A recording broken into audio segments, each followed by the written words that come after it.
Hello there, and welcome back to Hydroponics Daily, your go-to podcast for everything soilless cultivation. I'm Dr. Russell Sharp, the owner of Eutrema Limited. We make a number of specialist inputs for hydroponics, including, but not limited to, gold leaf in the US, or liquid gold as it's called here in the UK. And today we're diving into a green problem, and not the kind you want. We're talking about algae growing in your hydroponic or your glasshouse reservoir or tank. Now, we've talked in the past about cleaning and sterilizing your tank, and we talked about those two different things. When you, on a small scale, in a grow room or a small glasshouse or polytunnel, then you probably want to empty your reservoir, your tank, after you've done a grow and scrub it down, remove all the biofilm and algae, and empty all the algae that might have formed and growing in the solution, and then sterilized it with, you could use something that was compatible with the tank or the reservoir you're using, and you could use something like peroxide or bleach or anything like that. And then when you're growing, you could add a small amount of peroxide as well. But when you get larger reservoirs and larger grows, then you can't just dump all your water and all your fertigation solution, because it costs you a lot of money to put that water in there, to build the reservoir and to store it. And you can get fined for in certain areas for doing that. So we'll talk about different options you've got. So if you run a hydroponic setup for any length of time, you've probably seen slimy green film creeping across your reservoir or clogging your lines. That's because algae thrives in nutrient-rich water, especially when it's exposed to light. And it's often very difficult to prevent that exposure to light. Small tanks in hydroponic systems might have a cover on them, but there will still be a vent to allow air to circulate to get oxygenation. And so some light will always creep in. And algae competes with plants for nutrients, reducing the dissolved oxygen level. That's critical. It can even harbour pests and diseases like Phytophthora and things like this. But also, algae is a solid, and it will block drippers and spray nozzles and things like this in aeroponics. And biofilms will build up, and also it's a source of contamination for issues with food safety as well. So you want to control algae. So we talked about small scale. You could dump the water, scrub the system, refill with fresh nutrient solution, and you're good to go. But on a large grow with thousands of litres of water, which 1,000 litres is 1 cubic metre. When you get to multiples of those, so maybe 10 cubic metres or 10,000 litres, it's not economical and it's not environmentally sustainable. So you can sterilise the system. So one of the first lines of defence is sterilisation of the system. And obviously, again, peroxide is the most commonly used, hydrogen peroxide. There are lots of different chemicals that are called peroxide, and you have to be careful because some of them are really hazardous and also bad for plants. So make sure you're using the right peroxide for your use. The peroxide used in hair dye, for example, is not the same as hydrogen peroxide that's used for sterilising medical equipment and things like this. So hydrogen peroxide is what you want to use for tanks. Common, relatively safe option as long as you don't expose yourself to the concentrate. It oxidizes organic material, killing the algae, bleaching it, so it'll go white, and many of the pathogens as well. So it breaks down quickly, which is both a good thing and a bad thing, because obviously it's not going to have residual action. In warm, alkaline conditions, that's going to be much, much faster, and it'll bubble and it'll fizz. In nutrient-rich environments, it'll also be faster. So you might need frequent dosing, and you might even need a continuous one. The other option is something called peracetic acid, or peracetic acid, often used in commercial operations. It's effective against biofilms and has minimal harmful residues, a bit longer residence time than hydrogen peroxide, and requires careful handling and dosing equipment for if you're going to use peracetic acid. It also might be corrosive to any of the tank materials you're using, so just be careful of that. And another option is chlorine dioxide. So chlorine, as we know, is a powerful and effective disinfectant, particularly in well-controlled dosing systems. It can be used. However, overuse can harm plant roots, and it's regulated in some regions as well, the use of chlorine. So you might want to use one of those 3 chemical options or a combination of them in certain situations. And things like peracetic acid might have an influence on the pH. Chlorine and hydrogen peroxide probably not going to affect the pH, but it might affect nutrient solubility and things like this. What should you avoid? So what sort of sterilisation materials would you definitely avoid? I would avoid any copper-based algicides. They're sometimes suggested, but in hydroponics, they're going to be toxic to plants and they're a heavy metal that will accumulate in the produce. So I always avoid copper. I hate copper, even though it's classed as organic. It's a stupid chemical. It should never be classed as organic. Again, you're going to avoid bleach, so sodium hypochlorite. Two reasons there. Bleach has got sodium in, and so that's directly toxic to plants. And also, it's going to raise the pH. Bleach is alkaline.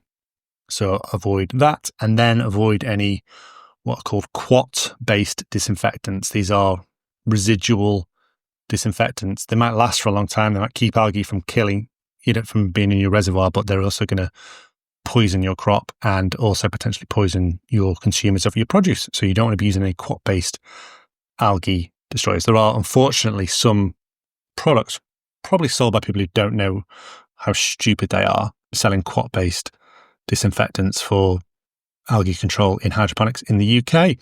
I wish those people would stop or realise how stupid that is. So there are a couple of organic or non-chemical solutions that I do recommend. If you go to Holland and you go to, say, Green Tech, or you go to some of the large greenhouses there, you'll see ultrasound used.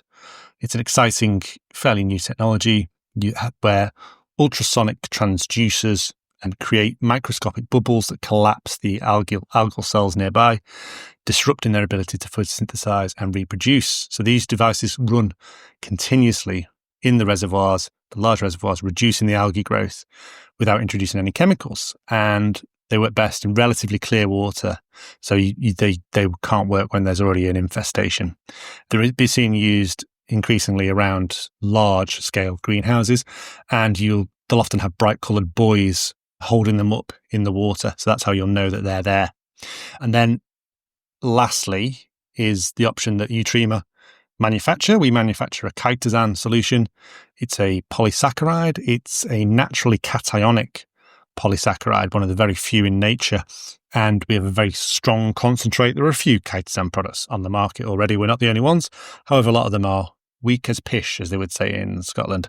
Ours is 5 or 6% solution and very, very long polymers, which makes it great for flocculating algae, which means all the algae come together and form a big clump. And then you put that through a filter, or you sieve it out with a net, and all the algae is removed. So it doesn't destroy the algae. You're not getting a black sediment on the bottom. You're just pulling that out. Oh, not my cup of tea over that. As I'm demonstrating with my hands on an audio podcast, pulling algae out of a pond. So we sell it as a pond flocculant, a lake flocculant, but it can also be used in these sorts of systems. Really good for an organic way to remove algae without using harsh chemicals or needing to invest in serious amounts of money in an ultrasound system. The beauty of this is that you can remove the biomass from the system, whereas if you're using hydrogen peroxide and bleaching the algae is still there, and it's just going to fall to the bottom as black sludge, and then those nutrients will cycle again and again and again.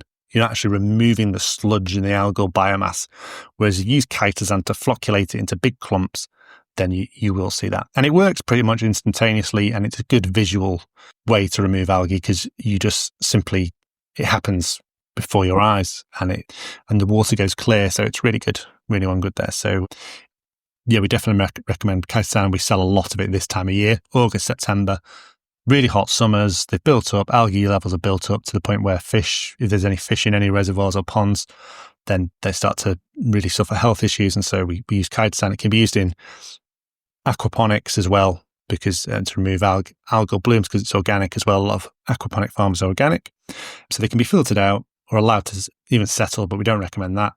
Leaving the clear water behind. It's non-toxic to plants, biodegradable, and can even stimulate plant immune responses, because the chitosan can be used as a biofungicide if it gets into the hydroponic system. So it's a really good way to stimulate plant defense responses as well. Double bubble. And some people are using that as an integrated management system alongside other forms of treatment for the water.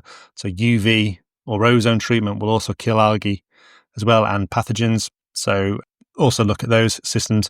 In a small scale hydroponic system, a UV or an ozone treatment will also kill algae. But they're also used in hydroponics, but sometimes they're just not good enough in the reservoirs. So the UV is great, but the UV beam, if it's too cloudy and too much algae in there, the UV won't get very far. And so it'll hit the first algal cell, but it won't penetrate further beyond that. So if it's a really thick, cloudy solution, it won't work. And then the disadvantage of ozone is that it can lead to some of the nutrients falling out of solution, because ozone is a very active form of ozone, like hydrogen peroxide. And so you can get some negative interactions with the chemicals there. So, and also it's expensive to treat very large volumes. So there's lots of different options. I wouldn't say there's no silver bullet, because some systems will work and some system it will be best for yours. So if you've found another way to control algae that you think you'd like to recommend, then, drop us a line, drop us a DM, an email at Hydroponics Daily. If you go into the Eutrema website, any of the contact details there will eventually find their way to me. And we've got really good technical support, and any questions we're happy to add. If you found this at all useful, I've only got one ask, and that is, even if you're not listening to this on Apple Podcasts, could you please go to Apple Podcasts and leave us a review, a written review or a star review, 5 stars, 4 stars, whatever you want to give, because that would really help us get up the podcast charts for Apple. And then my aim is to get as high as possible for home and garden. Want to get a hydroponics podcast in the top 10 for home and garden. That's the aim for this year, and it would be really helpful if you could help us achieve that. It's a bit difficult this time of year because everyone's listening to gardening podcasts. I think it might be a bit easier in December, January and February, but yeah, hopefully you find it enjoyable and you're listening. And if you've got any comments, any suggestions for subjects, then please do let me know. And as I've said, if you're in the UK or in Europe and you want to purchase any Eutrema products, just say just mention to me on an email when you order that you listen to Hydroponics Daily. Send me a separate email to the order, and I'm more than happy to send you a sample of any product in our portfolio as a thank you. So that's been Hydroponics Daily for today. Tomorrow, I'm going to go do a really deep dive into cultivating plants on Mars, and I'm going to do a video to back it up as well on YouTube. So really looking forward to that, because there's lots and lots of things to discuss. So yeah, should be a good one. Nice long podcast for you on a bank holiday Monday, as it is here in the UK, August bank holiday. Okay. Thank you very much for listening. Until tomorrow, goodbye.